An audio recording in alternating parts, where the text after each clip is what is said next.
रात्रीच्या जेवणात 30-30 पोळी भाजी खाण्याचा जेव्हा कंटाळा येतो तेव्हा अशा प्रकारचं ऑप्शन एकदम बेस्ट आणि हेल्दी आहे.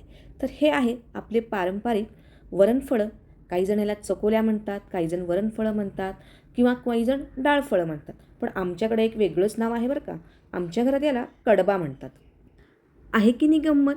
तर आज सोलापूरचा पुणेरी तडका चॅनलमध्ये आज आपण वन पॉट रेसिपीमध्ये एक अशी पारंपरिक पण आमच्या घरात जशी बनवतात त्या पद्धतीची वरणफळं रेसिपी शेअर करणार आहोत. झटपट 15 ते 20 मिनिटात बनतात. यात आपल्याला डाळीचं वरण बनवून घ्यायची गरज नाही किंवा जे चकोल्या बनवायचा आकार आहे तो बनवण्यात जो वेळ जातो तोही आपण कसा वाचवता येईल याची एक मी तुम्हाला ट्रिक सांगणार आहे.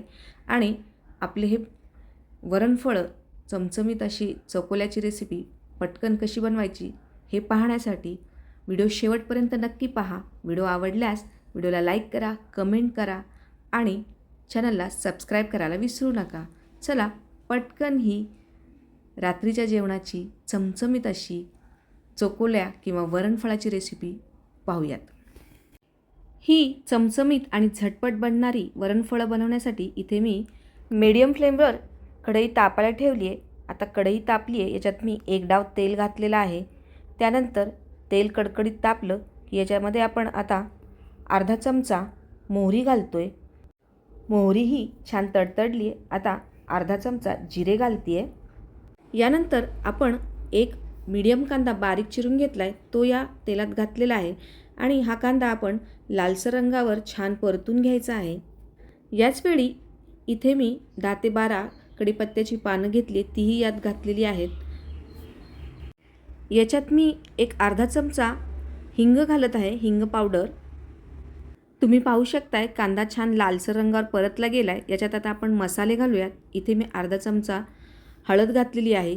त्यानंतर अर्धा चमचा धने जिरे पूड घातली आहे. त्यानंतर 1 चमचा कांदा लसूण मसाला घातलेला आहे. वरणफळं चमचमीत आणि थोडीशी तिखट बनण्यासाठी कांदा लसूण मसाला जरुरी आहे. याऐवजी तुम्ही काळा मसालाही वापरू शकता, पण लाल तिखट शक्यतो वापरू नका. यानंतर बरेच जण तुरीच्या डाळीचं वरण वापरतात, पण मी इथे मुगाची डाळ वापरणार आहे. ही पचायला हलकी असते आणि याच्यामध्ये तुरीच्या डाळीपेक्षा जास्त प्रोटीन असतं आणि याला तुरीच्या डाळीप्रमाणे आधी शिजवून घ्यायची गरज नाही. थोडंसं 5 मिनटं आपण पाण्यात भिजवून ही आपण ह्या फोडणीत टाकायची. जेव्हा आपली वरणफळं शिजतात त्याचवेळी ही डाळही शिजते. आणि मी इथे अर्धी वाटी ही डाळ घेतली आहे. याचं प्रमाण तुमच्या आवडीप्रमाणे तुम्ही कमी जास्त करू शकता.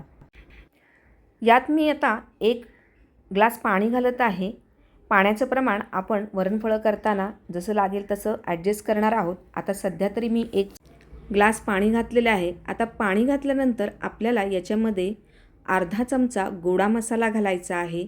गोडा मसाल्यामुळे आपल्या वरणफळाला अगदी मस्त खमंग अशी टेस्ट येणार आहे. इथे मी अर्धा चमचा हा मसाला घातलेला आहे. त्याचबरोबर आता चवीपुरतं मीठ घालत आहे. लक्षात ठेवा आपल्या गव्हाच्या पिठामध्येही मीठ असतं, त्याप्रमाणे मिठाचं प्रमाण तुम्ही ॲडजस्ट करा. वरणफळाचं पाणी उकळेपर्यंत आपण इथे फळं करून घेऊयात. इथे मी 3 चपाती होतील इतकं कणिक घेतलेलं आहे. हे कणिक मी सकाळी चपाती करण्यासाठी वापरलेलं होतं, त्यातलंच उरलेलं आहे. हे मी फ्रीजमध्ये एअरटाईट डब्यामध्ये ठेवलेलं होतं, त्यामुळे ते व्यवस्थित राहतं. आता आपण हे जरा व्यवस्थित मळून घेऊयात. या 3 चपातीच्या कणकेपासून 2 जणांसाठी आरामशीर वरणफळं बनतात. त्याला थोडंसं पीठ लावून घेतलं आहे आणि आता याची आपण नेहमीप्रमाणे लाटतो तशी चपाती लाटून घ्यायची आहे. यानंतर हिला थोडीशी पातळ अशी बनवायची आहे या थिकनेसची, म्हणजे आपल्या हे जी फळं आहेत डाळीच्या पाण्यात व्यवस्थित पटकन मिक्स होतील. आता असा प्लेन चाकू घेऊन आपण याच्या उभे कट्स करून घेऊयात. आता बरेच जण काय करतात, असे आडवे कट्सही मारतात, म्हणजे शंकरपाळीसारखे छोटे छोटे फळं तयार करतात. पण मी तसं करणार नाही. मी माझ्या सासूबाईंची पद्धत इथे वापरणार आहे. त्यांची ही पद्धत अगदी सोपी आणि पटकन होणारी आहे. इथे आपलं पाणीही तापलेलं आहे. यात आता आपण एक चपातीचा उभा काप घ्यायचा आहे आणि अशा पद्धतीने तोडत थोडंसं आपण त्याला ओढून घेतलं की ते आणखी पातळ होतं आणि त्याचे असे छोटे छोटे तुकडे आपण तोडून पाण्यात घालायचे आहेत. अशा पद्धतीने तुम्ही पाहू शकताय. पहा, एका चपातीची फळं घालून झाली आहेत. आता व्यवस्थित ही मिक्स करूयात आणि गॅसची फ्लेम मीडियम ठेवून हे शिजवूयात. आता इथे पाण्याचं प्रमाण थोडं कमी झालेलं आहे, तर आपण याच्यामध्ये 1 ग्लास पाणी अजून घालूयात, कारण आपल्याला अजून 2 चपातीचं वरणफळं याच्यात घालायची आहेत. यासाठी गॅसची फ्लेम मीडियमच ठेवायची आहे आणि हे वरणफळं शिजू द्यायचे आहेत. तोपर्यंत आपण इकडे बाकीच्या चपाती लाटून घेऊ आणि त्याचेही फळं यात घालूयात. अशा पद्धतीने आपण सर्व फळं तयार करून या पाण्यात घातलेली आहेत. यानंतर फक्त 2 ते 3 मिनटं आपण मीडियम फ्लेमवर ही फळं उकळून घ्यायची आहेत, जेणेकरून चपातीचे जे काप टाकले ते छान या रश्श्यात मिक्स होतील आणि छान शिजतीलही. आता तुम्हाला आणखी एक गोष्ट सांगते. हा जो रस्सा आहे तो इतका टेम्पटिंग आणि एखाद्या सूपसारखा हा गरम रस्सा नुसता प्यायलाही खूप मस्त टेस्टी लागतो. त्यामुळे मी याच्यात थोडंसं पाणी जास्त घातलेलं आहे. आता एक 2-3 मिनटं मी ह्याला उकळून घेणार आहे. यानंतर आपले वरणफळं तयार.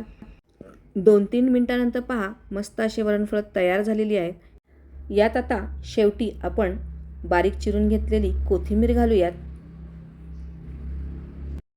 वा, मस्त रात्रीच्या वेळी पावसाळा असेल तर आणखीनच टेस्टी लागणारी ही चमचमीत अशी झटपट होणारी वरणफळं तयार आहेत.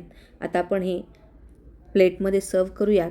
आमच्याकडे अशा खोलगट काठ असलेल्या प्लेटमध्ये हे घेतली जातात, म्हणजे व्यवस्थित खाता येतील यासाठी.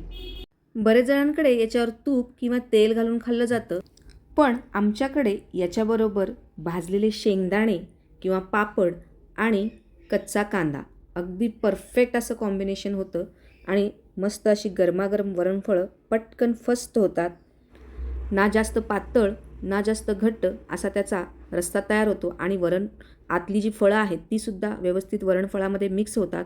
त्याचा हा रस्सा त्याच्यात व्यवस्थित मिक्स होतो आणि डाळ जी आपली 90% शिजलेली आहे तिचाही टेस्ट मस्त लागते. ही वरणफळं बनवायची झटपट बनणारी वरणफळाची रेसिपी तुम्ही नक्की ट्राय करा. घरातल्यांना सर्वांना नक्की यायला आवडेल. ही रात्रीच्या जेवणासाठी बनवलेली 1 पॉट रेसिपी तुम्हाला जर आवडली असेल तर व्हिडिओला लाईक करा, कमेंट करायला विसरू नका आणि चॅनलवर जर नवीन असाल तर चॅनलला पटकन सबस्क्राईब करा. परत भेटूयात अशाच एका नवीन रेसिपीसहित. तोपर्यंत मस्त खा, स्वस्त रहा. धन्यवाद.